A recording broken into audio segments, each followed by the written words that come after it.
오늘은 우리 함께 주기도문 서론을 배우려고 합니다. 우리는 매주 주기도문으로 예배를 마칩니다. 주기도문은 주님이 가르쳐 주신 기도라는 뜻입니다. 예수님께서 사람들에게 하나님께 기도할 때 이렇게 기도하라고 가르쳐 주셨는데 이것이 주기도문이라는 기도입니다. 주기도문을 배우면 우리가 무엇을 생각하고 어떻게 살아야 하는지 지혜로운 마음을 가질 수 있습니다. 누가복음 11장 1절 말씀을 함께 읽겠습니다. 시작. 예수님께서 어떤 곳에서 기도하고 계셨을 때입니다. 예수님께서 기도를 마치시자 제자들 가운데 하나가 와서 말했습니다. 주님, 요한이 자기 제자들에게 기도하는 것을 가르쳐 준 것처럼 우리에게도 가르쳐 주십시오. 제자들은 예수님께서 열심히 기도하시는 모습을 봤습니다. 여러분은 이런 생각을 해본 적이 있지 않나요? 나는 아무리 열심히 기도를 하려고 해도 1분이면 다 끝났는데 저 사람은 도대체 뭘 기도하길래 저렇게 오래 기도하는 거지? 제자들도 예수님이 기도하는 모습을 보고 궁금했나 봅니다. 제자들이 예수님께 기도를 가르쳐 주세요 라고 부탁을 합니다. 사랑하는 하나교회 성도들 중에도 기도를 잘하고 싶은 분들이 있나요? 제자들처럼 예수님께 부탁드려 보시길 바랍니다. 예수님, 저도 기도를 잘하고 싶어요. 제게 기도를 가르쳐 주세요 라고 기도를 해보세요. 제자들이 하는 말을 자세히 보면 이렇게 말합니다. 요한이 자기 제자들에게 기도하는 것을 가르쳐 준 것처럼 기도를 가르쳐 달라고 합니다. 요한은 세례 요한을 말합니다. 요한이 사람들에게 하나님 말씀을 가르치면서 세례를 주었기 때문에 세례 요한이 되었습니다. 많은 사람들이 요한을 선생님이라고 부르면서 하나님 말씀을 배웠습니다. 그런데 요한이 사람들에게 무엇을 가르쳤다고 하나요? 제자들에게 기도하는 것을 가르쳐 줬다고 합니다. 요즘 선생님은 영어 수학을 가르치는데 예수님 시대의 선생님들은 제자들에게 기도를 가르쳐 줬습니다. 기도는 선생님의 신앙의 정수가 담겨 있는 가르침입니다. 만약 목사들에게 신앙생활에서 제일 중요한 것이 무엇인가요? 라고 질문을 한다면 어떤 목사는 성경 읽기가 제일 중요합니다 라고 말할 수 있습니다. 그러면 그 목사는 어떻게 기도할까요? 아마 기도할 때마다 말씀의 능력의 말씀이라고 기도할 것입니다. 어떤 목사는 성령의 불을 받는 것이 제일 중요합니다 라고 대답한다면 아마도 기도할 때마다 성령의 불을 주시옵소서 라고 기도할 겁니다. 예수님이 기도를 가르치신다는 것은 어떤 의미일까요? 예수님께서 신앙생활에서 가장 중요하다고 생각하는 핵심을 담아서 기도에 가르치시는 겁니다. 너희들에게 신앙의 핵심을 가르쳐 주겠다. 이 가르침을 내 마음에 담아라. 그래서 이것들이 내 진심으로 하나님께 이루어지기 원합니다. 라는 마음의 소원이 되어야 한다. 예수님께서 제자들에게 주기도문을 가르치신 목적이 바로 이것입니다. 기도라는 것은 하나님께 우리 마음의 소원을 말씀드리는 것입니다. 여러분은 3가지 소원을 들어주는 옛날 이야기를 들어봤나요? 할아버지와 할머니에게 천사가 나타나서 3가지 소원을 들어주는 이야기 말입니다. 할아버지 할머니는 무슨 소원을 말해야 하는지 생각을 해본 적이 없었습니다.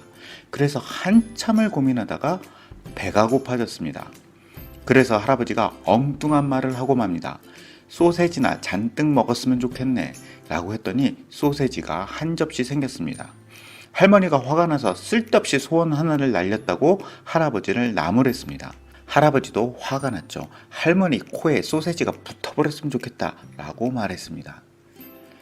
마지막 소원으로 어쩔 수 없이 할머니 코에서 소세지를 떼내야만 했습니다. 정말 귀중한 3번의 기회를 잃어버렸죠. 여러분은 이 이야기를 듣고 할아버지 할머니가 참 바보 같다고 생각했을 겁니다. 왜 할아버지 할머니는 바보 같은 소원을 말해서 좋은 기회를 잃어버렸을까요?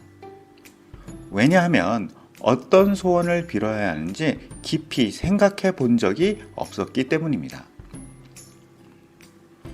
사람들도 하나님께 이상한 기도를 정말 많이 합니다. 무엇을 소원으로 빌어야 하는지 생각해 본 적도 없습니다. 자기가 생각하는 소원이 이루어지면 정말 어떤 일이 벌어질지 진지하게 생각하지도 않습니다. 기도할 때가 되면 에라 모르겠다, 그냥 아무 기도는 해야지 라고 기도를 하죠. 하나님께 아무 말이나 기도하기 때문에 아무 일도 일어나지 않습니다.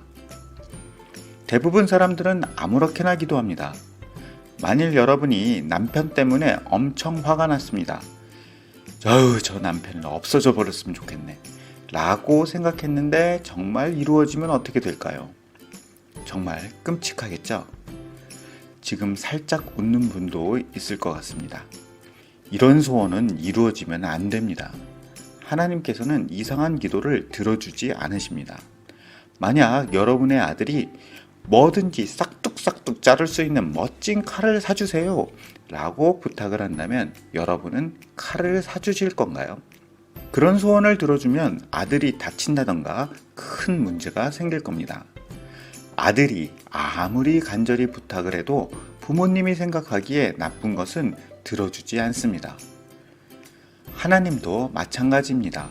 우리가 간절히 바라더라도 하나님께서 생각하시기에 우리에게 나쁜 일은 들어주지 않으시죠.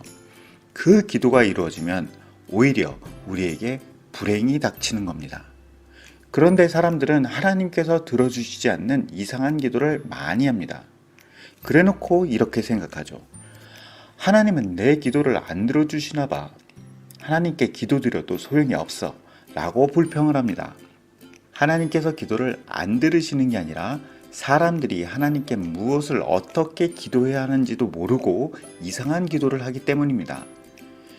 옛날 이야기에서 할아버지 할머니는 바보 같은 소원을 3가지나 말했는데 어떤 사람들은 평생 60년 동안 교회를 다니면서 하나님이 들어주시지도 않는 이상한 기도를 합니다.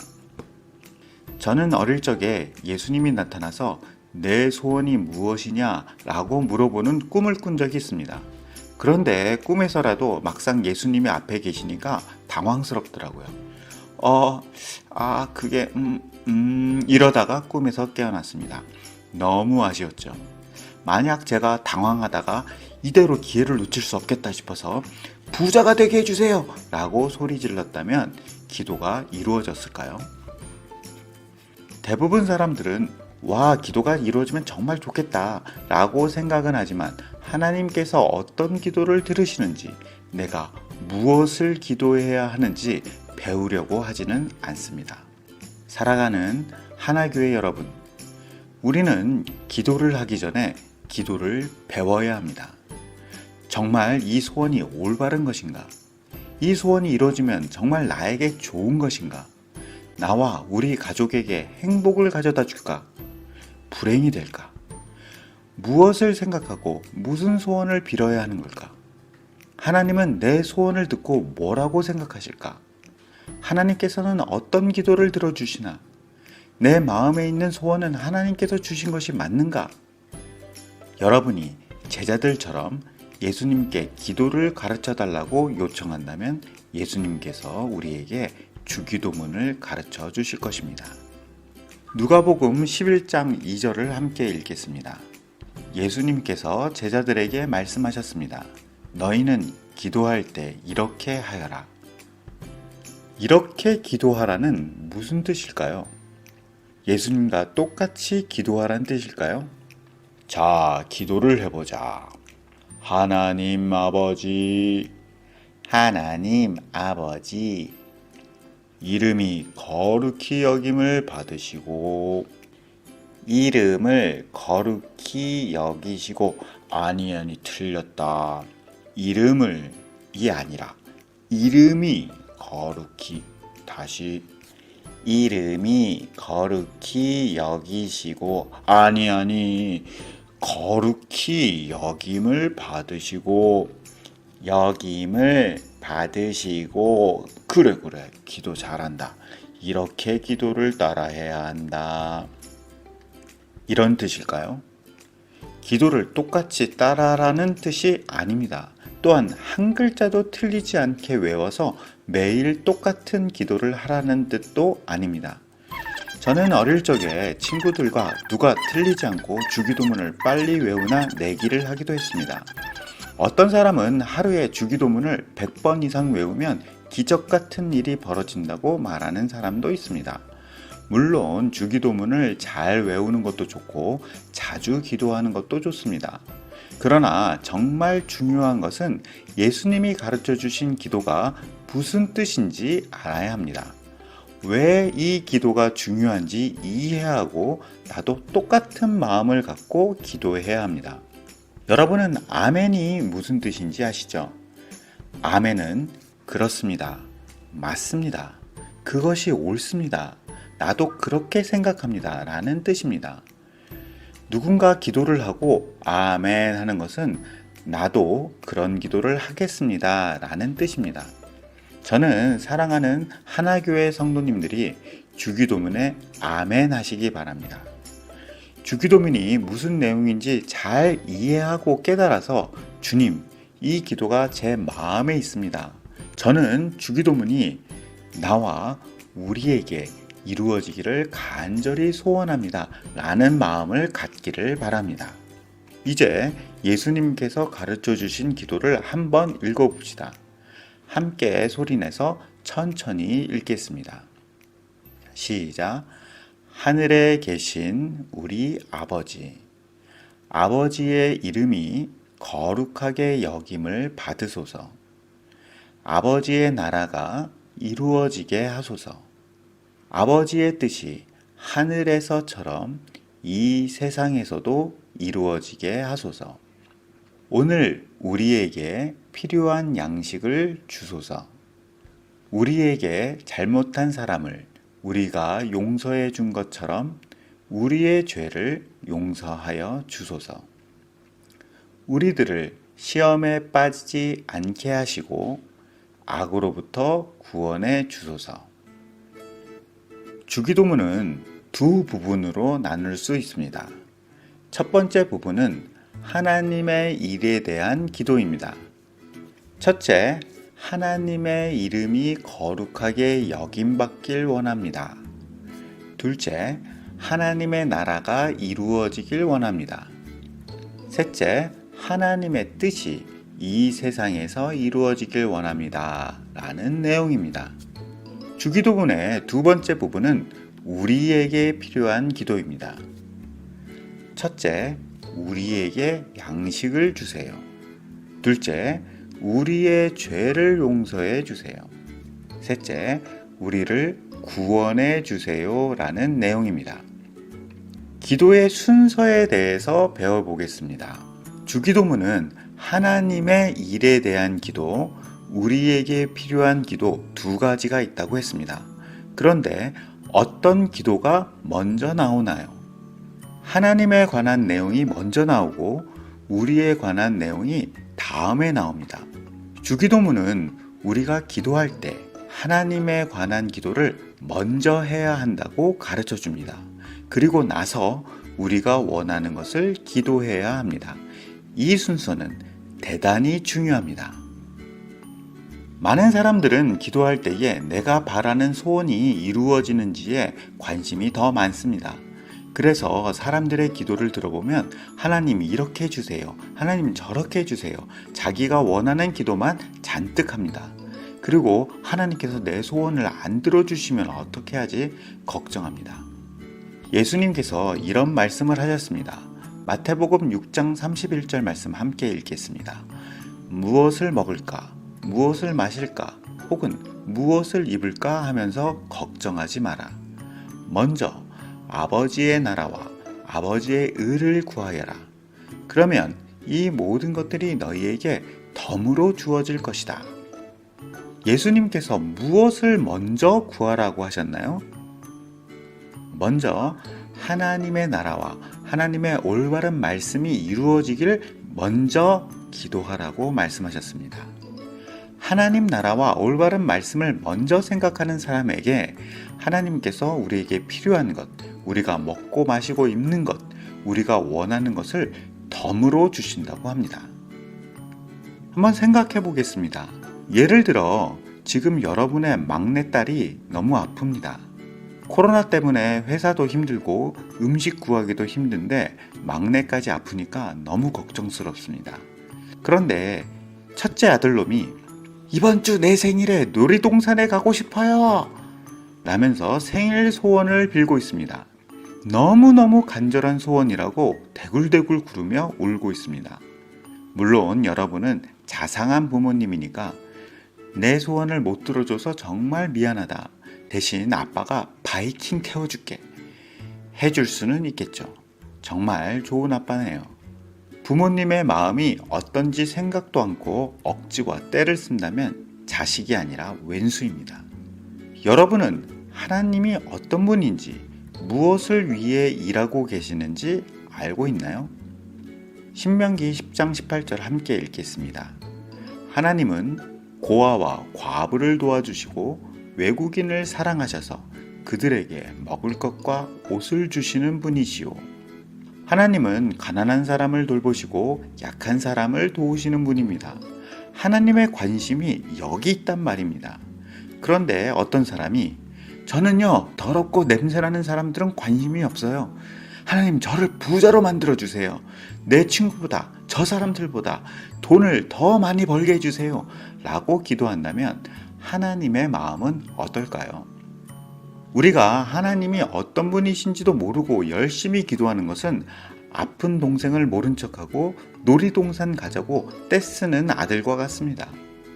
예수님께서 이런 말씀도 하셨습니다. 마태복음 5장 3절입니다. 마음이 가난한 사람은 복이 있다. 하늘나라가 그들의 것이다. 하나님 나라가 누구의 것인가요? 마음이 가난한 사람의 것입니다. 저는 하나님 나라에 가고 싶어요. 저를 천국 보내주세요. 하나님 나라를 간절히 사모하면서 기도하는 사람의 것이 아닙니다. 하나님은 마음이 가난한 사람에게 하나님 나라를 주십니다. 마태복음 5장 7절 말씀을 함께 읽겠습니다. 자비로운 사람은 복이 있다. 그들이 하나님의 자비를 입을 것이다. 어떤 사람이 하나님의 자비를 받는다고 합니까? 저는 하나님의 사랑을 간절히 원해요.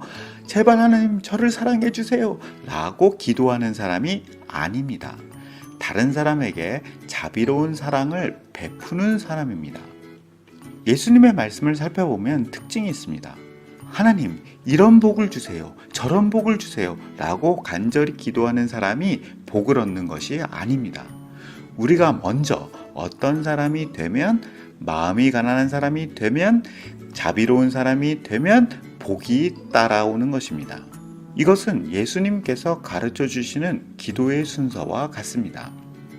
우리가 복을 얻는 것보다 먼저 하나님께서 어떤 사람을 원하시는지 관심 가져야 합니다.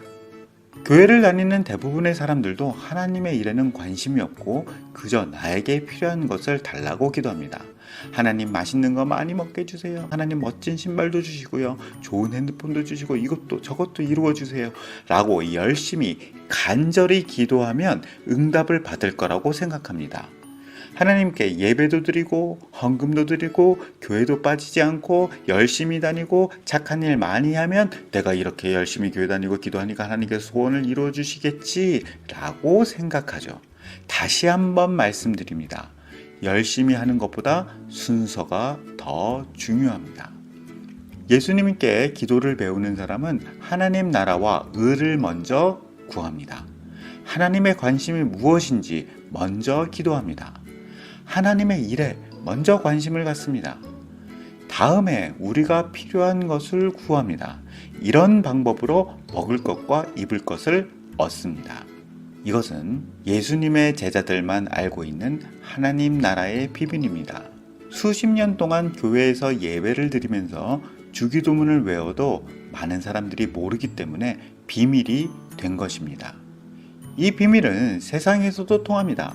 만약 자기 것을 얻기 위해 엄마 아빠에게 악착같이 요구하고 동생 목도 빼앗는 큰아들이 있다고 생각해 봅시다. 당장은 이익이 될지 모르지만 늘 부족하다고 느끼는 인생이 될 겁니다. 왜냐하면 그런 사람에게는 넉넉하게 주고 싶은 마음이 안 생기는 게 인지상정이거든요. 그러나 부모님의 마음을 알고 부모님의 뜻이 먼저 이루어지기를 생각하는 기특한 아들이 있다면 여러분은 주고 또 주고 한없이 퍼주고 싶을 것입니다. 우리 중에 돈을 많이 벌고 싶은 사람이 있을 겁니다. 돈 많이 벌고 싶으신 분은 손 한번 들어보겠습니다. 어떻게 하면 돈을 많이 벌까? 내가 뭘 해야 되나? 어떤 직업을 가져야 할까? 기도를 모르는 사람은 자기가 원하는 것만 얻으려고 합니다. 이런 말이 있습니다. 돈을 쫓아가면 돈이 도망간다. 우리가 원하는 것을 마음대로 할 수 있는 능력보다 남의 어려움을 도와주는 능력이 더 귀한 것입니다. 만약 우리가 먼저 다른 사람의 마음을 이해하고 다른 사람의 소원을 먼저 이루어준다면 돈이 여러분을 찾아올 것입니다. 순서가 중요한 거죠. 이것이 주기도문의 순서에 담겨 있는 지혜이며 하나님 나라의 비밀입니다. 먼저 다른 사람의 마음을 이해하고 다른 사람의 소원을 이루어 주세요. 그러면 여러분에게 필요한 것들이 자연스럽게 이루어질 것입니다. 예수님의 제자들은 하나님의 일에 관한 기도를 먼저 하고 우리에게 필요한 것을 다음에 기도하는 방법으로 사는 사람들입니다. 사랑하는 하나교회 여러분, 기도를 배우시길 바랍니다. 예수님은 기도를 가르쳐 주시는 분입니다. 하나님의 일에 관심을 가지시길 바랍니다. 하나님의 뜻이 이루어져서 내게 필요한 것을 얻는 방법으로 사시길 바랍니다. 주기도문을 통해 기도의 능력을 얻는 하나교회 성도들이 되기를 간절히 축원합니다.